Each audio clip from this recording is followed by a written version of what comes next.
real quick. I'm here. Thank you. Yeah, you bet. You bet. Hang tight. Hang tight. What I want to do is, so there's some talk about the mental issue. We don't need to get into that too much. Oh yeah, here we go. I want to get into what exactly did Manny the little moth, the moment of silence. Thank you for the $5 super. Let's have a moment of silence for the moth. Fucking, I thought Logan liked living creatures, but she fucking crushed that bug like it was out of. Oh, did you cup him, Logan, and take him outside, or did you just kill his ass? I did. I cupped him and I took him outside. Oh, you did. You know what? I think you're right because I saw the camera go off. You might have actually done that. Damn you. I did. Damn you. All right. Fair enough. Anyways, so what did Brent Kopacka have? The official report says Brent Kopacka had a pistol. He was shooting with a pistol that night. There was a big discussion. Wade Weingardner from the Pullman Police Department, he was one of the first people to reach Jordan in the parking lot. And Jordan said, my roommate has a rifle.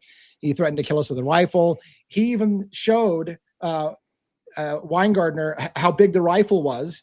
Later on, when someone said, no, it's a pistol, Wade says, no, it was a rifle. He even showed me how big the rifle was. So let's break through the discussion about what weapon was being used that night. And again, only one weapon was reported, a pistol. There was no mention of a rifle when they shot and killed Kopacka. So let's listen carefully to some of these eyewitness testimonies from the roommates. When he said that, I had to get people involved because I didn't know if he was actually going to harm one of us. Okay. He does have a rifle on hand. He does have knives on hand. That I do know. Do you know how much ammunition he has? That I don't know.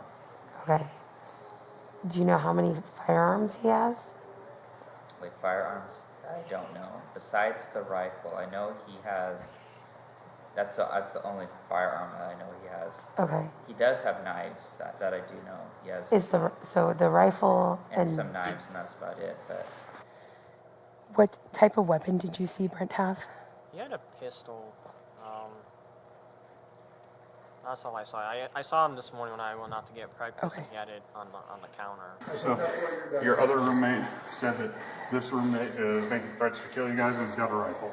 So is there A, B, and C, or is there I know it's not a rifle. It's a pistol, and he's been acting like this for quite a while. So, what is it? Christian, look, the stories between these guys are killing me.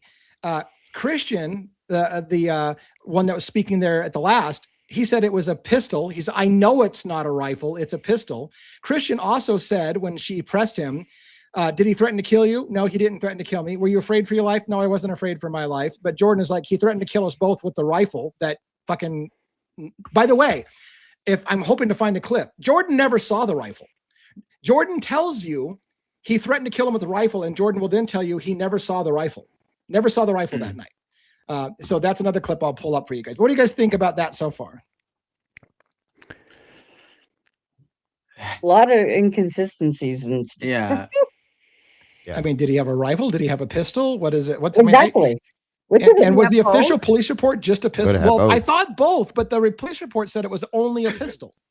And here's the thing. They said it was only a pistol in the police reports, but there was a moment, we all heard it for those who, have been with us a lot on the after members only live stuff at that.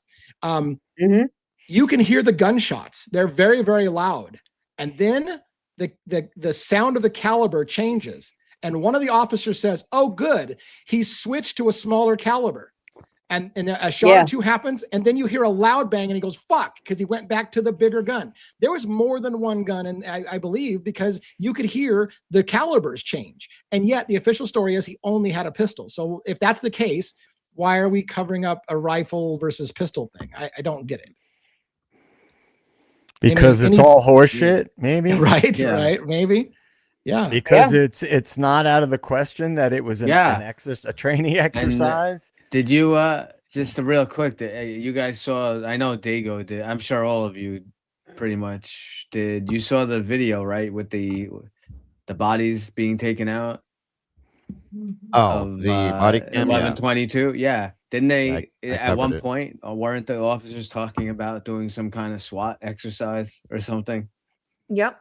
I thought, see, I misunderstood that then. My understanding was they had heard a radio call about a domestic that was right up the road. And what I thought I heard was that they had initially called SWAT for that, and then they called them off. So my No, you might be right. No, I heard the SWAT thing too. They said, I guess we won't be doing our SWAT exercise now. Yeah. Maybe, I don't know then. Maybe it was a little bit of both, or maybe it just was the SWAT training thing. I don't And know. not to derail, and not different times though. Sorry. Right. well, and Thank not you, to Traffic derail. Not to derail this a ton, but I'm sorry about that. Yeah, thank you for the gift as much. And we should get back to that blackout. Somebody should look that rifle up or the blackout. But yeah, by the way, about the exercise, the SWAT exercise, literally guys at the Kopaka shooting are heard saying, well, what are you doing next Thursday? Another exercise? They literally said another exercise. It was a routine thing for them on that particular day of the week to do SWAT exercises, which led people to ask, is this all just a SWAT exercise or is it even real? Because they were literally talking and joking about what are you going to do next, and why can't they do these things like the exercises in the summer instead of in the middle of the winter like this? Like they're all kind of bitching about the exercise being done. But all I could say is real quick without going long into it, because we've spoken about it multiple times. So is JJ and others on the panel. Whether you're part of some kind of emergency service or whatever, I'm sure Dago had a lot of this training too, EMS and all of them as well.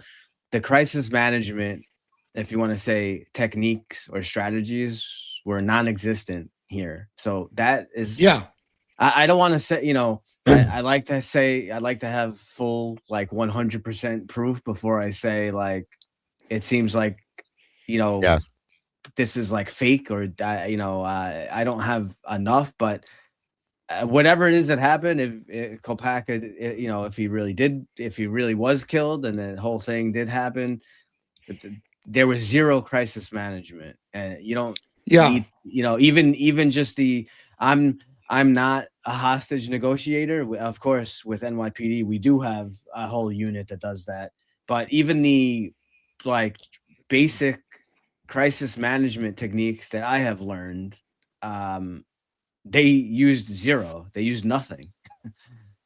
Yeah, right. Yeah, and a lot of us were very frustrated at the lack of talking down Kopaka. All they did is seem to agitate him that night. Well, in fact, I have PTSD with the damn phone line. I know. Well, the thing is, a lot of times people don't think about the other aspects of things outside of a true crime case. Like exercises are a real thing. Yeah. They have to train personnel. They have to train military people. They have to train different types of institutions, universities. These types of things happen, right? So what I had said when we were talking about those videos, when we were watching them a while back, is that is it a possibility that was the case and the media took advantage of it or whoever is directing the media to distract from the Idaho 4 case? Yeah. I threw something backstage for you. Okay. Is now a good time to put it on? Whenever you want. All right. Let me let's see. We're talking about the blackout stuff. Yes. Mm-hmm. There you go. That's blackout 300 AC blackout ammunition. They're all considered blackout guns. And that's considered a pistol? Yeah. And not a rifle? Well, these are rifles. Yeah, it has to do with the barrel length. Yeah. But he just said yes. What's going on with my audio? There's an echo going on there. Yeah, I don't know what's going on. Echo still there? Yeah. Yeah. Oh man. There's different variations of these, so on and so forth. And it hijacks your computer. So the same base can be modified to be a pistol or a rifle, apparently, or can be modified to be a rifle, something like that. Okay. You see that there, and then, But I don't think that's the answer. Like I mean I feel don't like either. that's one of those mental gymnastics to try to make the story fit. So like maybe it could have been a pistol and a rifle. But well, that's my here's my you want me to leave this up here? No. Oh, go ahead. Okay, go ahead. Take it down or leave it up? Did you have more to you need to show reference? No, Yeah, I go just ahead. wanted you to see what that was all about. A lot of people don't know what the hell blackout guns are, blackout ammo and stuff like that. Yeah. Anyway, I just wanted to show you. Yeah, no, that's No, this is a military trained, a special forces military trained person. Okay, and he spent wartime. Okay, overseas. There's no doubt in my mind that this man has weapons in Yeah. his. Oh in his- yeah. Okay, multiple. And it would be no doubt. I've never doubted that he could have a rifle, shotgun, handgun, even if he had a semi-automatic, whatever it would be. I have never had doubts that he would have that kind of stuff. So, and a lot of these guys, once they've been over there and they come back, they don't like to let go of these types of things. It's part of their life at that point. It's part of their protection. You know what I mean? So, Right. The odds that he, switched out, it's obvious. You can hear it.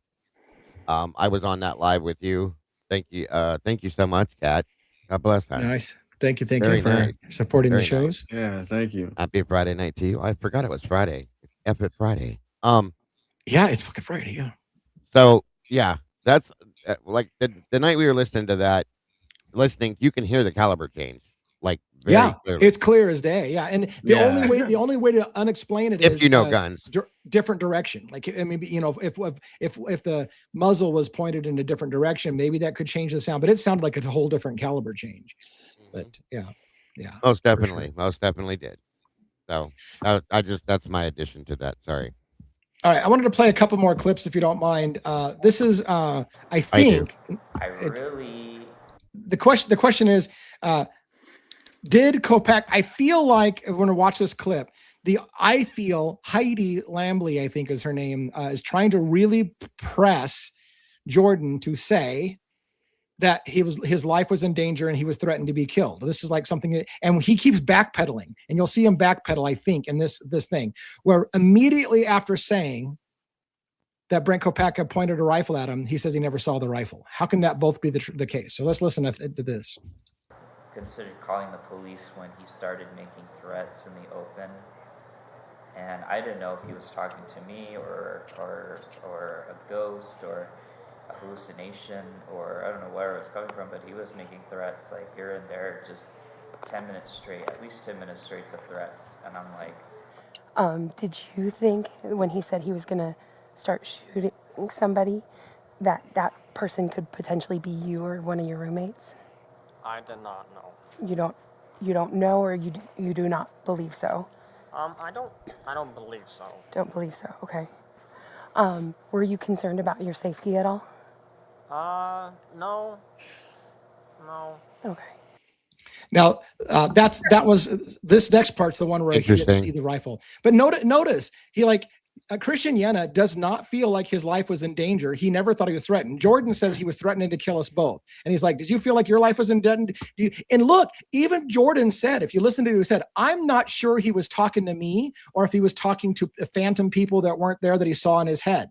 That was the problem the officer kept having. Did he threaten you? Yeah, he threatened me. Well, you know what? On second thought, I'm not sure if he was actually talking to me or if he was just talking to voices in his head.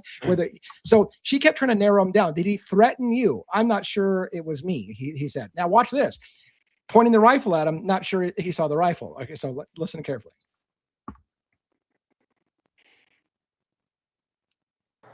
where is this coming from? He's like, So when he was saying threats, what threats was he saying? physical threats, actually shooting. Actually taking his rifle and aiming it at me and my roommate and shooting us. So did he actually take his rifle and aim it at you? I was locked in my room, so I didn't know he had it on him. Okay. He said, I have my They rifle know. here, and if you don't come out in 5 minutes, I'm going to blast your door open. So yeah, let's stop there for a second. So she caught him. He she's lied right there. yeah, he's like, when he's pointing the rifle at me and my roommate. So she says, "Oh, so did he actually point the rifle?" "Well, I had my door shut, so I didn't see that." He Yeah, says, right he after lied. saying he pointed the rifle at him, and immediately after, it's bullshit. And so he's like, "Well, he didn't actually do that." He's right? embellishing. He's embellishing the story, like as Right. she's asking. All right, let's continue a little bit here. And by the way, welcome to the new member. Somebody got a new member there? Yeah. All right, hold on. Yes, we got a new member. Welcome to the family, Wisteria. Thank you. I love the name. Wisteria, when you're near. Also, I'm going Mysteria from Def Leppard. you just sorry. completely threw. I just That's a went different Mysteria from Def Leppard. Remember that shit? Do you remember that shit? I do, Yep. of course. I want to thank Michelle F. real quick as well for the super sticker. Thank you very much. Appreciate that. And God bless. You guys seem to be very generous tonight, all of you guys. Thank you. We all appreciate it so very much. Yes, Yeah. absolutely. All right, let's continue this clip here. Oh, somebody dog. All right, hold on. I come in and start shooting, and Oh yeah, I forgot to mention because we almost blew over it. When Kopaka said, "I've got my rifle here and I'm going to start shooting you," who says that? Like there's several times when he says wording like he told us, "I've got my rifle here and I'm going to start shooting you." Later on, he does another weird thing where he says, "When I'm saying this to the two of you." Who says that as well? Like the language that Jordan says he used doesn't even sound like normal language somebody would use in that kind of stuff. Law enforcement depiction. That's what it felt like. Yeah. All right, let's continue. angry. I've never seen him so angry before like this ever. And I just thought, well, if he has his gun on him like he says he does, he could just shoot me right there. So I had to be really quiet. How do you know that he has the rifle? He showed it to me one day. He showed me he showed me his firearm, and then he showed me some looked like hunting knives. Okay. That's how I know. When is the last time you saw the rifle? To my best knowledge, I would say 4 or 5 days ago. 4 or 5 days ago. Yeah. Can I point something out with these guys real quick? Yeah. Okay. So the most convenient thing to me with this entire situation, after all of this went down, after Jordan was talked to, Christian was talked to, they disappeared. Yep. Nobody could find them. Nobody could find anything about them. They just bye. And we dug. Yeah. Now I understand Jordan. Is he still doing TikToks? I've heard people say you need to see Jordan's TikToks. Yep. He's crazy. He's crazy. I haven't. His TikToks are pretty out there. It's what I mean by that is like information about where they live, what was going, that kind of stuff is what disappeared. So but the TikTok stuff, I never paid attention. I had no want to see it. But anyway, it was just odd that we couldn't find any background information, like real deal that was real on them, addresses, stuff like that, right after this had taken place. So that's always bothered me. I just want to throw that out there too. Yeah. Thank you, Carol, for the TGIF $4.99. You are so loved. Thank you. Awesome, Carol. So I'm going to play another clip here of them. So the officer tries to get him again to narrow down. Well, how many times did he threaten to kill you? Did he threaten to kill you? Was he threatening to kill you or not? Was your door shut? Did you really see the rifle or did you not see the rifle? She's trying to get him to definitively. And like I keep joking, what gets into the police report? The police report will be he was threatening to kill them with the rifle, of which Jordan said, "I'm not sure if he had the rifle. He just told us he had it. I didn't actually see it. I was locked in my room all night long." But now, to be fair, gunshots are heard during the standoff. So it does appear that there was shots fired in both directions. So I'm not going to say that he didn't have a weapon, but it's odd that so much of the statement comes from a person who didn't literally he didn't see the weapon. He admits he never saw the weapon that night. But let's look another clip where he's not sure that Kopaka was even threatening him. But then again, I don't see, this is the tricky part. I don't know at the same time if he was talking directly at me or at something he was seeing that wasn't there. But it sounded like he was talking to me. I mean, when he was close to my door, I could see his shadow under my door, and it sounded like he was talking to me. So I don't even know if he's ever going to remember that, but I definitely remember that. Okay. Yeah. And Right. So Christian doesn't think that he was Fire. talking to Fire. Christian. Yeah. So I want to hear. So she's asking him now, what about Christian? Does Christian think that he was talking to Christian? So listen to his answer on this. Is there a reason why Christian doesn't think that, or why Christian wouldn't? That I don't know. Okay. Jordan, let me get through some Sorry. things. That's okay. Sorry. Has he ever used a weapon against you or threatened to use a weapon against you before today? Before today, besides that No. shouting in front of my door, no. Yeah, and again, Jordan is very adamant. He never saw the rifle. All he did was shout outside of his door, and he wasn't sure he was even talking to him. But yet, it gets portrayed as he was telling them that he was going to kill them both and their lives were in danger. And they may have been. Like, I'm not saying that isn't. I'm just saying that the story keeps changing. And he'll say, well, the funny thing is, I never saw the weapon. I was locked in my room, and I'm not sure he was talking to me. He might have been talking to somebody else. And my roommate didn't think he was talking to us. So I don't know why that's the case. But I thought he was going to kill us.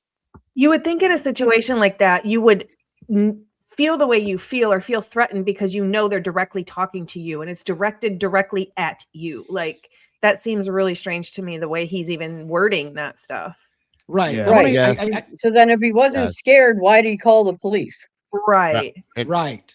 Can I point something else out too, real quick? Yeah. I've been on scenes where people are having issues where they've been threatened with guns, knives, threatened to have their lives taken.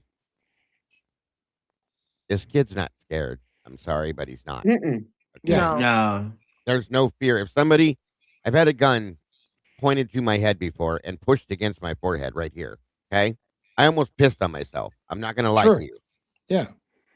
He's younger than me and very inexperienced, in my opinion, with things like that. I'll just say that for lack of better terms. Okay. There's no way in hell that that kid was threatened to have his life taken as he's sitting here having this conversation. In my opinion, I just don't believe it. I'm sorry. Yeah. Yeah. Giggling and stuff. Thank you, Yuri, for the $10 for Manny's FOIA. We appreciate you. And yes, I understand about the Jesus, you guys are awesome tonight. Thank you guys. Hey, I understand that he's schizophrenic, but see, that bothers me too, because there's no rigidity to him whatsoever. Nothing. Yeah. No. There's nothing. He's totally relaxed. There's no shaking. There's no stuttering. There's no there's nothing, guys. I've always had issues with his interviews because of that right there. He's very calm. I mean, and just he did start the interview by saying, I know schizophrenia because I have schizophrenia, and the only difference between me and Brent is I take my medication and he doesn't. So his argument is, well, I'm taking my medication, that's why I'm under control. Okay, that's good, but you should still be shitting yourself right now if this kid was telling you he was going to kill you. I'm sorry. Right. Yeah. I don't believe it. And I wonder, I've always wondered, I'm not going to overtake this. I'm sorry, but no, yeah, go ahead. I've always wondered if this was I'm bored and he said something and I'm going to be a drama queen and make this into something more than it is. Oh, shoot, I went too far and now it's too late. Yeah, right. Yeah, that's always a possibility. Yeah, it is. And just because somebody's taking their medicine doesn't mean it's 100% effective all the time. I mean, can't there be like things that slip in and he could have a schizophrenic episode? Could this have been a schizophrenic episode where he's thinking somebody's going to kill him and they're not? Yeah, well, that's a great point. That's a great. The paranoid part. If he has paranoid schizophrenia, the paranoid part would be things like everybody's trying to kill me. Maybe my roommate's trying to kill me, and maybe he wasn't. Maybe the guy's paranoid schizophrenia kicked in, and he's thinking somebody's going to kill him. One is my echo still there? Nope. No. Okay. No, he's doing good. He left, Joe. He went home. All right, good. Yeah. Some I'm obviously not diagnosing anybody, but people with certain types of mental health issues like drama and they make stuff up and they exaggerate things. That's not my point. Yeah, that's not a stretch. So if whatever his issue was, whether it was schizophrenia or a personality disorder, I mean, a lot of people, we've all seen people that like put out videos and stuff and they're just literally making stuff up completely. Yeah. Just to stir shit up. Yeah, and Susie Q, by the way, said Brent wasn't schizophrenic. That was self-diagnosed by Brent. And that might be the case. Like, I know that Brent Lee Kopacka had PTSD. I don't know if schizophrenia was part of his official diagnosis. So now the other question is the whole Brent's schizophrenic because I have schizophrenia and I can see schizophrenia in him. Now, granted, several people said it was common for Brent to talk to things that weren't there and talk to people that weren't there and have conversations with himself and something like that. So is that part of schizophrenia but yeah, was but he, he also had a severe brain injury from an IED explosion that he was in the middle of. So right. What's what? You know what I mean? Which way do you weigh that? And how do you know it? That could just be part of his injury, you know? And I apologize. I was referring to the guy they were interviewing. Yeah. Whose Jordan. story is a little bit sketchy. Yeah. I want to play a couple more clips. This clip that I had together had a part where it faded into Christian, and I can't remember what Christian says. So I'm going to roll the dice and play Christian's part because I can't remember what he said. So hold on. What happened today? I don't really know, honestly. He just had one of his episodes where he just goes off ranting and throwing stuff. Did he say anything about shooting anybody? He did, honestly. Yeah, he said he was gonna shoot. He was gonna shoot somebody. He started to say. Now stop. He did say he was going to shoot somebody. He didn't say he was going to shoot me. He didn't say he's going to shoot the roommates. He didn't say he was going to shoot us, but he was saying he was going to shoot somebody generically. And look at how unconcerned Christian Ian is. Yeah, he did kind of say something like that, but he was on one of his episodes. It's just something he fucking does. Like, he's not concerned and no fear for his life, which I think bothers these officers, that he's not giving them that you were terrified for your life because he was going to kill you, right? Nah, like he said he was going to shoot somebody, but I didn't think it was me. Yeah. And the other thing is he just saying that? Is he just parroting her because she's, to me, feeding the question just a little bit? Yeah. Yeah, it's a good question. All right, let's finish what he says here real quick. Like, he started cussing a couple of times. All right, that was it. Oh no. Then what? He cussed. He was cussing. Oh my God. I know. Even Jordan is like, I don't want to repeat the words, but he was saying MF for this and MF for that. Oh yeah. Here's another. I don't know if you guys are going to find this as weird to me. And I don't know how well you know the layout. I didn't show it on the video and I'm not showing it here. The bedroom layout. These people who are all living and sharing this apartment apparently don't even know the bedroom numbers inside their own apartment that they're living in. They've been there for 2 months and they don't seem to understand where the bedroom layout is. Listen to this diatribe here and I'll see if we can piece it together when we're done. Does Brent have a window outside? Yes, but it's further to... So if you're in the apartment, it's further to the left. Okay. So there's a window in the living room. Mm-hmm. Then there's Christian's room. He has a window. Okay. And then there's Brent's. So he is 1, 2, 3 windows down this way if you're in the apartment. So if I were to go into the apartment, right, you've got Christian's room, and then there's a door. Is that door next to Christian's room a bathroom, or is it? That's like the door next to Christian's. That's Brent's room, and then that's Brent's room. Right across Christian's room is the bathroom. Okay. You live in apartment 311. Mm-hmm. 311, and what's your unit number? B. B. Okay. Is there anybody else in the apartment? Yeah, room A. Room A. So your other roommate said that this roommate is making threats to kill you guys and he's got a rifle. So. Is there A, B, and C, or is there a fourth? I know it's not a rifle; it's a pistol, and he's been acting like this for quite a while now. Okay. At this point, which room is he in? Room A. He's in room A. Yeah. Now he's wrong. Brent Kopacka is in room C. Room A is immediately to your right as you come into the apartment. Straight ahead of you is room B, and to the left is room C. And he's pointing to where Brent's at and saying he's in room A. Room A is Jordan's room immediately off to the right-hand side. So he's completely wrong about his own apartment numbers inside of his apartment, which I find is weird. Let's continue. Yeah, one over in the left corner. So the room right off to the right. He's in this one over here? No, to the left. So that's my door right there. Room A is just right on the other side. All right. Heidi, can you take him down to his roommate in the parking lot? So, I mean, those who know the layout of the apartment know room A is right off to the side. It's not the one in the corner. Brent Kopacka's room is room C in the corner. A is right beside him. So it's weird that he doesn't know his apartment layout. I just find that a little bizarre. And then I think I got one more or two more clips to play. Oh, this always bugged me. So there's two clips I think that I at least want to play. My brother, Brent Kopaka, asked Christian or Gabrielle Yenna if he had ever gotten in a fight with his brother. That's what Christian will say.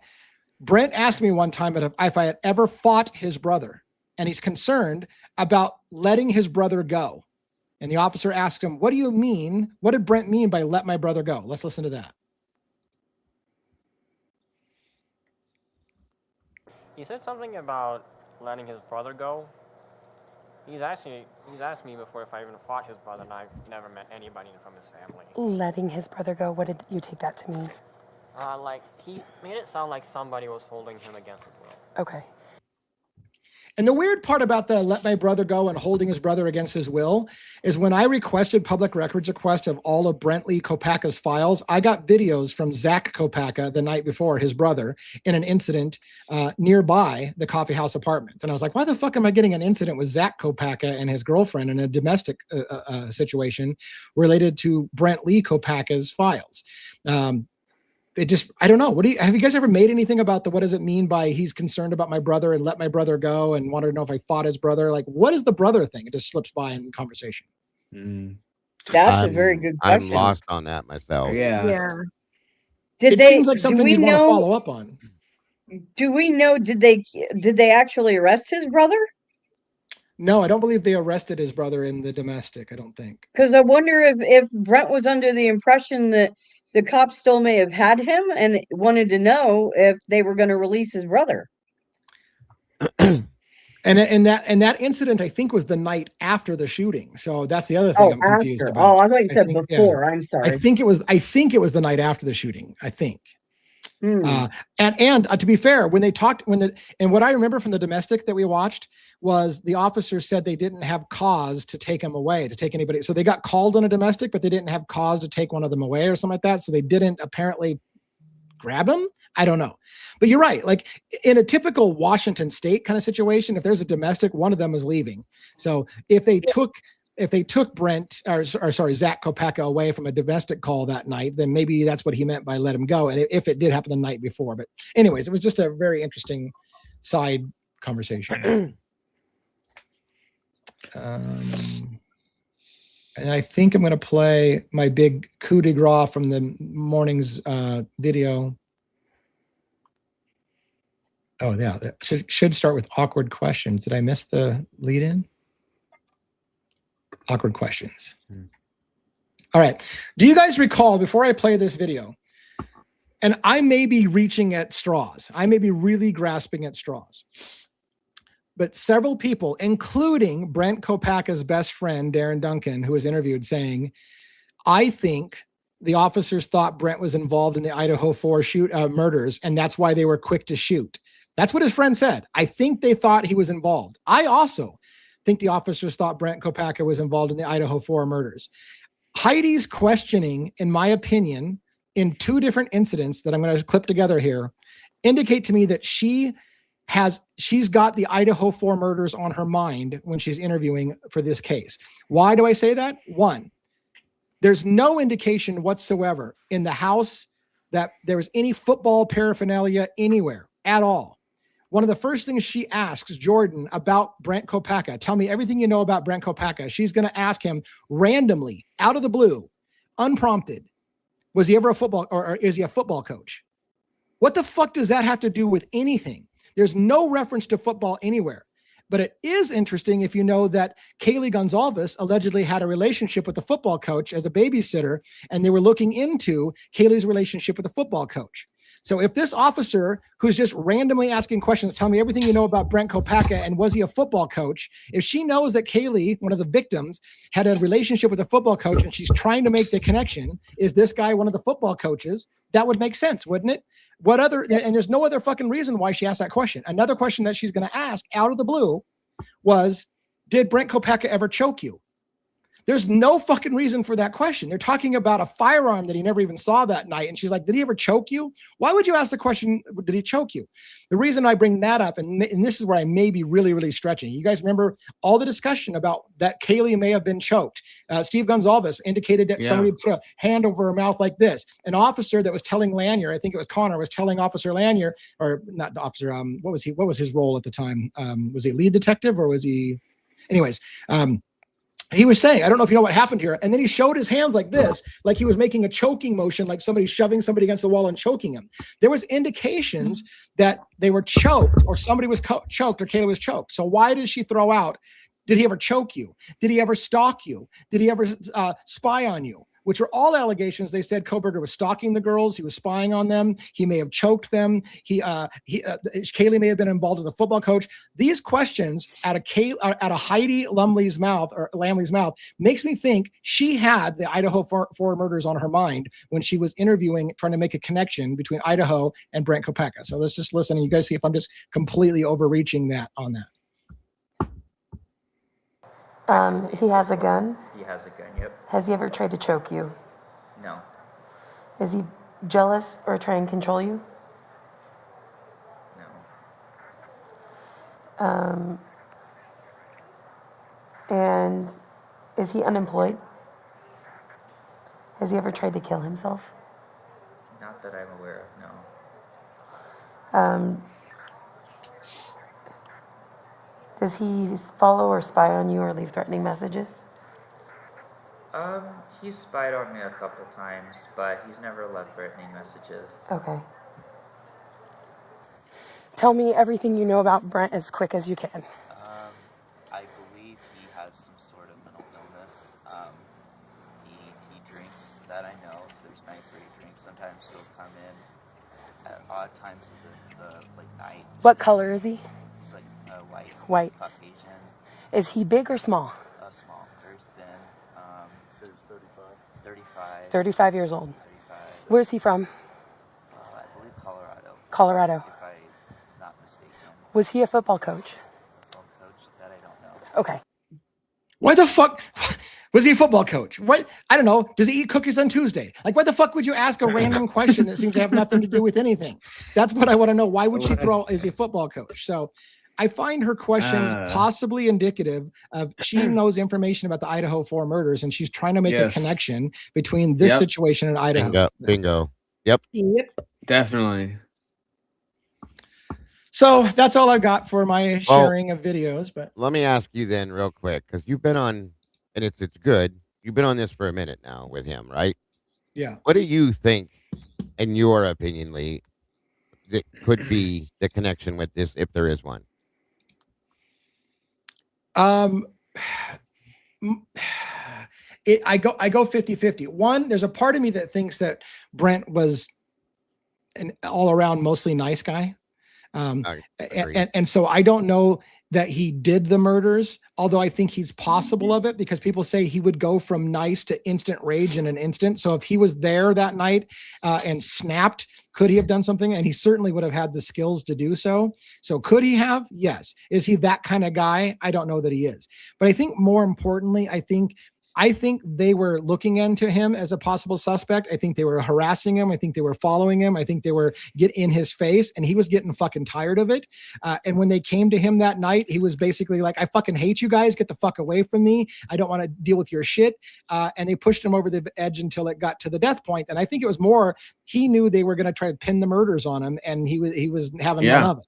And that's what I feel. But this is why I asked you this question, because of that statement right there, because there was a statement made way back in the beginning when this all first came down, so on and so forth, that James Fry, who was the Moscow PD chief of police at that time, had a relationship and a history with Brett Kopeka. Okay. And I wondered the way, because I don't care what anybody says, it's not in documents, that's fine. There were Moscow PD police officers on that scene that night. Okay. There were. End of story. Including him, in my opinion. I believe the chief was there. So I want to know, was this something that they were, like you said, in an aspect, pointing at very hardly? And this was the this was it right here. You know what I mean? I do think Brett Payne, having served in the 82nd Airborne, maybe when they all saw the crime scene and saw what looked like somebody had been chopped up with a knife and stabbed, a whole bunch of people were stabbed with a knife. He may have, because of his military training, made some kind of comment about understanding how that's done or knowing something about it, which showed you he knows the kind of people who can do that. And again, he's a vet from the 82nd Airborne. Brent Kopacka is a vet from the 82nd Airborne. You don't think those guys could have been to a VFW together and fucking had a few drinks together and maybe known each other and formed a brotherhood because and maybe it was as simply as, I know a guy who could do something like this. I know a guy who could kill 4 people in a few minutes with a K-bar knife, but they didn't even know it was a K-bar necessarily at that point. But the point being is that was it simply a matter of that got Brett Payne put on the case? Was it simply a matter of that got Brent Lee Kopacka on the suspicious list because Brent said, yeah, I know people that could do something like that. And that's got him on the radar, Right. Exactly. So yeah. Very good. Yeah. I think Kopacka was the original patsy for this whole thing. And again, I don't know what to feel about it other than, when I originally heard the name Brent Kopacka and his details and that he was killed a month in, and part of the reason why it stuck out to me in one of the first things that stuck out to me is Brian Koberger left the same night as the shooting. Him and his father left for Pennsylvania the same night of the shooting. And one of the weird, the way my mind works is, was there any kind of weird scenario in which a month after, because it was like a month and a day after the murders, where a group of people who did the murders, let's say it was a group of people, did they agree to get back together again at some random apartment with no fucking furniture in it and talk over what happened that night? Let's all go undercover and make sure this all blows over and let's meet in a month to talk about things. Did Koberger leave after that meeting? Did shit go sideways? And then Kopacka was like, you're not going to fucking pin this on me and leave me with was there multiple people that could have known about it and all kind of went their separate ways? And I don't think that anymore. I don't necessarily think that there was some kind of meeting between Koberger and Kopacka the night before Koberger left, but the timing was what drew my attention to it. It's like, you're going to tell me that there's no coincidence between. And again, then the ties got weirder when I found that Kopacka's family had houses in Pennsylvania, an hour and a half away from the Kobergers in Pennsylvania. I was like, well, that's fucking not a coincidence. And on and on. You also got to think about, why is he living where he is? Right. Yeah. Why was Kopacka there? I'm not trying to, we don't know. I'm just putting it up there to think. What was he, in his mid 30s? Was he? Yeah, 35. Yeah, 35. Why is he living in a college spot right there? Right. With no furniture. Why? What is going on? And I'm just gonna say, the thread there, someone who would be, whether he was or not, someone who would be involved, the thread, in some kind of drugs. Yeah, right. Pull that some thread. way, whatever, some kind of dealing or some kind of drug operation, something. That is a prime place. I mean, I don't know how many times we've said, anyone who's gone away to college, drugs are there. He's not going to college. He's not. We can't. Why move there? Why there? There's a million places. Yeah, So, and those of us who have listened to hours and hours and hours of the standoff, we all I feel universally that there was no attempt to de-escalate that situation. All they did was antagonize him and egg him into escalating to the point that it got him killed. What do you mean? What do you mean? They were trying to help him. Right. Brent, pick up the phone. I call him the phone every Get the phone, Brent. That phone's for you. Thanks.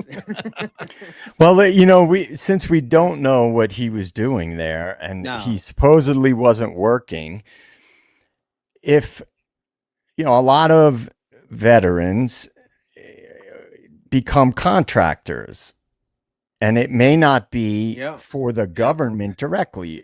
There's a lot of NGOs, and there's a lot of security type of NGOs that will hire special forces guys and guys with specific military backgrounds. We know there were a multi-agency task force in the area, and a lot of government type agencies, they farm out stuff to contractors. Like, for example, everybody probably knows who Sean Ryan is, right? He's got the big podcast. Of course. Sean Ryan was a Navy SEAL. Well, what did he do after the Navy SEALs? He was a CIA contractor, right? It wasn't, he worked for a company that was contracted by the CIA. Yeah. So we don't know if there were NGOs also operating. Right. I haven't heard anything about that in the area. So I've brought this up before. There's a chance that Kopacka was in that area because he was working as for a company that does contracting. Was there ever a job listed for Brent whenever everything came down after all this? We've been looking all over the place. All you got is rumors. There's nothing. And look, people said he didn't have a job because he didn't need to. He had a good had a good severance package from the military. He had plenty of money, so he wasn't hurting financially, from what I understand. But yeah, but I remember he's got very specialized skills, so he definitely right. And I only bring that up is because if it was a government related thing and it was working on some sort of a multi-agency operation, they're not going to release that information. You know, no, of course not. Anything that has to do with that can be even peripherally connected to national security, you're not seeing that. Nobody without clearance is seeing that stuff. Yeah, real quick, Mama J, to clarify, I think we can reconcile the we can reconcile the differences on this. Brent Kopacka had enough money that he could afford to stay in hotels anytime he wanted to. A lot of people don't even have enough money to go check themselves in a hotel. Like he had money he had money to buy alcohol all the time. He had money to get a hotel room whenever he wanted to go sleep off somewhere. So he had cash funds. So now I didn't say he was swimming in money, but I'm saying is he had room and board paid for it and money for alcohol, is what I'm saying. Now that doesn't make you rich. Never really wanted to imply he's rich, but he had money to pay the bills without having to work, is what I'm saying. He had money, he had a government paycheck coming in and had money to buy alcohol and to get hotel rooms and access too. I still like to know why he had two active addresses at the same time. Is still a big question of mine. And somebody asked when he was in the service. So my best understanding of when he was in the service was sometime between 2006, 2010 period. And for those who want to know about Brett Payne, I believe he got some kind of acknowledgement in 2012. So some people think that means that they can't overlap. I think they did overlap actually. But so that's the rough time frame that Brent Kopacka was in 82nd Airborne, I believe. But and I've got it definitively. Like I actually got public records back. I got literal FOIA records back from the Army about Brent Lee Kopacka and his actual years of service. I just don't have it memorized off the top of my head, but I got the paperwork. So I don't know if I don't necessarily agree with this. I mean, we don't know exactly his diagnosis and everything, but he was too unstable. He has very, very specialized skills. So that's part of the problem, you know, the PTSD, and he can't, you know, things set him off and he can't separate himself. But if he is part of, you know, hired to do an operation, actually that's where he would be thinking clearly. Like I don't, you know. I remember hearing a rumor in the very beginning that he was doing some kind of computer something for WSU. There was a rumor he had an IT job at Pullman. Yeah, right. There was a rumor he had a security job at Pullman. Both of which I've never been able to verify other than rumors. No. It's all I hear. I only hear it as rumors. I've never heard any verified. Tried to, yeah. There's nothing listed. In fact, I think they tried to blame the whole when the internet went down on campus at night, blah blah blah stuff on him. I mean, that's the problem is there's too many rumors and not enough fact. Yeah. And there's tons of rumors that have been out there for forever. And I guess all I want to say about that is that until we can dispel all the rumors, it's still an interesting part of the story, I think. Yeah. And it's speculation. I mean, obviously. Yeah. Nobody's making a claim that this is verified facts. It's speculation. He was a veteran. He had combat experience. You know, he may have been discharged because of a traumatic brain injury, but that doesn't mean that there's not some work that he could have been doing. And SEL was right there in Pullman, and they apparently do government contracting. So, sorry about that. Yeah. All right, real quick before we finish up for tonight, because we're about at the 2 hour. We're actually getting to be past. But what? You got? I just got here. I know you fucking got in late. That's what happens. Whatever, bitches. I'm done. So when Logan Screw came on you, backstage, I'm going home. When Logan came on backstage, she said she had a few things that she might want to bring up. Do you want to go ahead and talk about that, Logan? You want to save it for you? What do you want to do?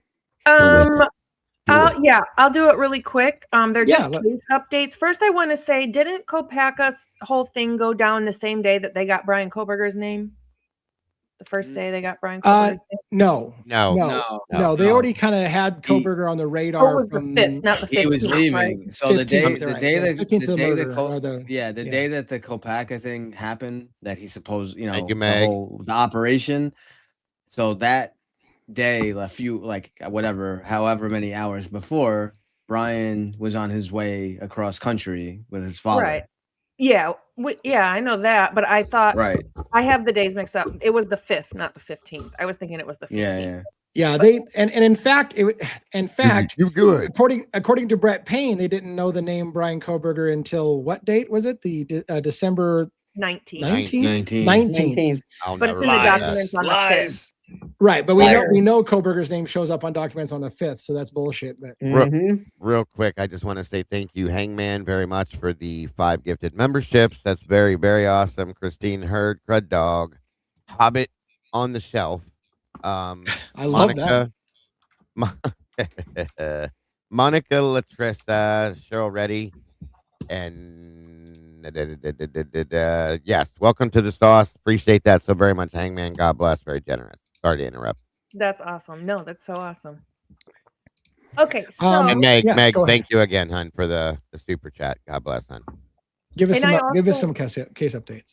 I also want to say thank you to Kathan and Bianca, because with you two, we hit our goal tonight of 10 out of 10. And I think that's the first time that's ever happened. So, and thank you, Offset Guitar.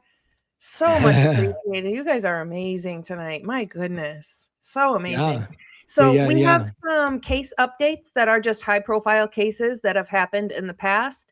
If you guys remember Shonda Vander Ark case, the mother convicted of torturing her 15-year-old son to death appeared in court for a Ginther hearing, seeking a new trial. Her defense claims she was in a catatonic state during the trial and she deserves a new trial. A Ginther hearing is that she needs to produce evidence for her defense for a new trial. Right. Interesting. So, yep. Breonna Taylor case that happened in Kentucky. She was shot when there was officers outside her apartment. They shot and she was hit and killed.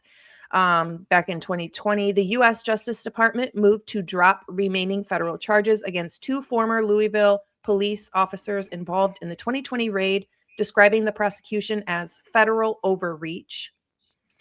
I might remember that story. Yeah. Yeah, that one was crazy. Ashley Oakland in Iowa, it was a cold case, but there has been an arrest. Kristen Ramsey has been charged in the 2011 murder of an Iowa realtor, and she is asking a judge to reduce her $2 million bond to $100,000. Wow. In San Antonio, Texas, a 14-year-old boy who pleaded guilty to manslaughter for shooting his 8-year-old brother was sentenced to 10 years of probation, including 6 to 12 months in juvenile custody. And in Los Angeles, a man was sentenced to life without parole for killing his girlfriend less than a year after being released for 2 previous murders. And those are the case updates for today. You know, I like that. No, the one about sorry. You like that? You like that?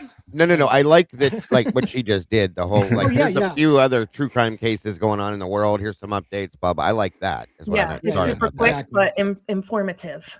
Yeah, Logan, I think you should do some videos where you catch bugs. I think there'd be a big audience for that. Do I have a hidden talent? Yeah. I was going to say an interesting nuance of children killing children is that in a lot of states under a certain age, the law says you're incapable of committing a crime.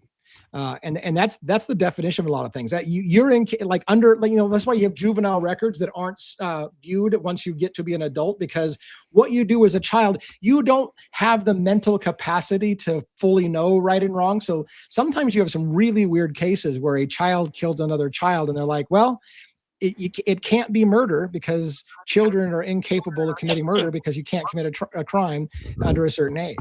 And it gets very nuanced. Now, sometimes they try those children as adults and they have to make special circumstances to do so. But I guess that's a topic for another day. Pretty deep. One of these days, we're going to have a high profile case with a child killing a child. And we're going to have to get into the whole, are you capable of committing a crime if you're under a certain age? Right. But yeah. So, well, anyways, thank you guys all for coming on a Freaky Friday, Fuck It Friday, whatever you want to call it Friday. I've given out a few memberships. I can't remember if I gave up 5. I was going to give 5. I may have only given 4, so maybe I'll give 1 more on the way out. For those who want to join me, and I don't know who else might join me, but everybody on the panel is welcome to come to my members only side. If you don't have a membership, I can send you the link so you can get backstage and get on camera. But I'll hang out for a little while and see how it goes. If only 2 people show up or 1 person shows up, then I'll just fuck it and go play a video game or something like that. But otherwise, I'll hang out with people and we'll chit chat and you can ask me anything. And maybe I'll tell you my mom's Marlboro story, which is completely inappropriate for this panel. But anyways, let's do around the horn. Let's go Robin, 1-1, Logan, JJ, and then Dago. And then I'll close this for the night. So Robin, what do you have for closing? Well, thank you for coming out, everyone. We appreciate you all so very much. You have all been extremely generous tonight, and we appreciate your supporting all of our channels as we all fight for, more truth and transparency and holding the powers that be accountable and to be transparent with the information that they have, things that we as the public are supposed to be able to see and hear. And we appreciate you so much. And whether you are here live or you're on the replay crew, you're just as important to us either way. And also want to thank all the, Lee and the rest of the panelists for their dedication being here, almost every night. And it's great to be here with everyone. And keep in mind, Sundays as well, we're starting at 5 p.m. Pacific Standard, 8 p.m. Eastern for the Sunday night show. This week, we're starting... sorry, the cat scared me. We're starting the JonBenet Ramsey case. So you may want to tune into that, because with Othram potentially going to be getting involved in that case, it might be good to kind of revisit that case. So so I would encourage you to tune in and go through it with us. We do a deep dive. So we're really, really excited about that. So hopefully you will tune in with us, and I hope you all have a wonderful evening. Yeah, and to further what she just said, I was at CrimeCon last year. So was JJ. We were at CrimeCon last year, and they had John Ramsey on stage to talk about the JonBenet Ramsey thing. And somebody, because that whole CrimeCon was essentially a promotional vehicle for Othram Labs, somebody in the audience, I think it was a Fed question, said, how about we get Othram Labs involved in the JonBenet Ramsey thing? And they said, well, funny you asked that. They are getting involved. And everybody's like, So yes, Othram Labs is going to solve the fucking JonBenet Ramsey case. You watch. It's going to be a big thing. It's going to be another feather in their cap, because they are on a money-making mission right now to solve all crimes in America. So get boned up on JonBenet Ramsey. It's probably going to be back when Othram's going to be at the head of that front. I bet you. I just have a gut feeling. All right, 1-1. What do you got? Great Friday night show. Love the discussions. Thank you to our amazing panel. All of the channels joining us. Everyone coming to join us each and every night. Thank you for the amazing gifts and support. Thank you to all the amazing mods as always. And I hope you are healing and feeling better. Essie, I hope you recover, sooner than later. And we have really great show planned for you guys on Sunday. As Robin stated, we are starting a deep dive into John Benet Ramsey. That's a little thorn in me. I've been super interested in that case for a long. I've probably watched more documentaries and read more on that case than even Idaho 4, oddly enough. So I can't wait to dive into that and, just hear what everyone else has to, what they think, and talk about all the inconsistencies and, douchebag fuckery and nonsense that has gone on a long time in our legal system. So I will now leave you with my daily movie quote. Mm-hmm. Let me know when you guys are ready. I am born ready. Spit. Holy hell, son. You're about as useful as a cock-flavored lollipop. And will someone catch a goddamn ball? It's like watching a bunch of retards trying to fuck a doorknob out there. I'm being told that Average Joe's does not have enough players and will be forfeiting the championship match. It's a bold strategy, Cotton. Let's see if it pays off for him. Oh my gosh. Dodgeball. You got it. Wow. Good job, Joe. There's I'm some trying to think of the movie. I thought it had to be dodgeball. Yeah, you got it. Because I remember crazy lines. You're like about you're about as useful as a cock lollipop. Flavored Flavored Yep. lollipop. Whoa! I don't even remember that. I'm gonna use that one. When he threw that, I was like, oh my God, I'm glad it's Friday because that shit was unexpected. I think I actually know somebody I'll be saying that to too. All right. On that note, Logan, how you doing? Hello. Thank you, everybody, for joining us. First, I want to thank the panel for just having me here. I appreciate you guys so much. I'm having an echo, and I'm not sure why. Thank you to everybody who gifted tonight. We actually met our goal for the first time ever, and I just want to thank everybody. You guys are incredible. Just thanks everybody for tuning in always. Some people say they really like the new time slot, so we appreciate that as well. Do something nice for yourself. Be kind, but more importantly, be kind to your animals. And we will have a moment of silence for Manny the Moth tonight. And thank you for acknowledging my bug catching skills. I appreciate all of you. Good night. You were amazing. Yeah, with the moth catching thing. I don't know who can do the channels, but let's get those channel names out for everybody's channel that's running a YouTube channel, so everybody can know how to subscribe to everybody and get that going. And oh my God. Okay. Do you have a moth over there? That or a medical issue. I'm hearing some weird ass ringing in my ears right now, which is fucking unusual. So let's get off the stage before I fall out or something. All right, JJ, what do you got? Hey, everybody. I have a great idea. Let's all just volunteer our DNA to Othram Labs. And that way everybody can be safe. Take him down now. Take him down. Never have to worry about Get him out of here. They'll be solved before they... damn CIA freaks. Get him out of here. JJ. I'm just playing with you, JJ. Who's got the controls? I have invisible capabilities. That's one of the things I learned in the CIA. CIA. Yes. See? Yeah. Well, I can just snap my fingers and disappear. Get that weak ass sauce off the stage. All right, well, thank you for joining us tonight. And yes, and thank you to the advocates. Thank you, the denizens, meatballs, the believers, and the great mods. As always, a fun Friday night stream.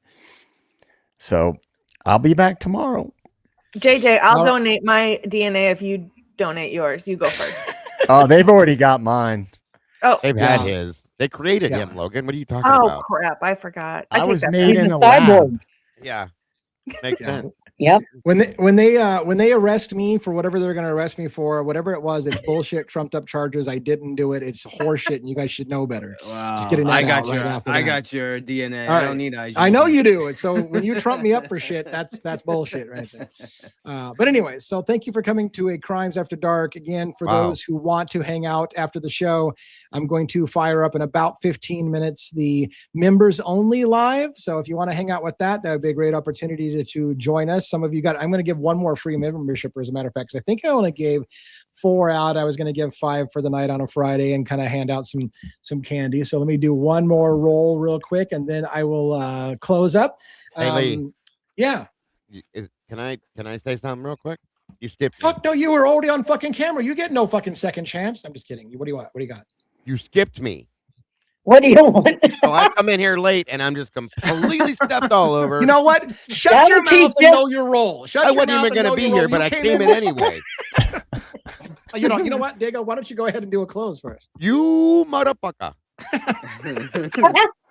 Anyway, thank you guys for joining us tonight. I know I've only been here for 15 minutes, but hey, I'm still here, guys. It was quality. It's not a good 15 minutes. Yeah, I love it. I love you guys. I love being here, which is why I came in anyway, because it is what it is. I love being here and I appreciate you guys. Thank you for having me up here, even though he's ignoring me tonight.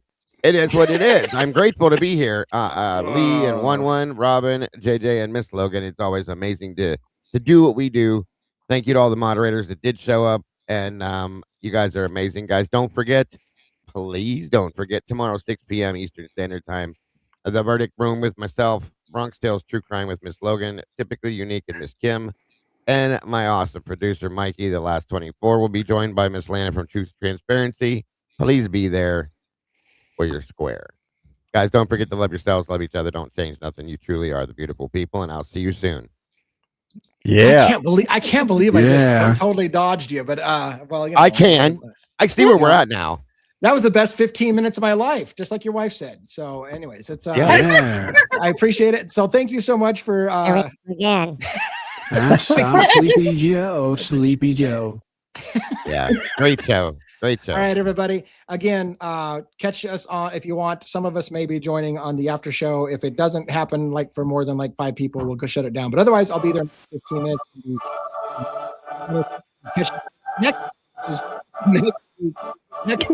What happened? What the fuck's going on with the music? Are you trying to play me out on the music? The angels are coming down. Play them out. All right, that's it, people. 5 p.m. Pacific Standard Time tomorrow night. Same thing. Hopefully the same channel and all that good stuff. Take it easy and have a great one. Good night, everybody.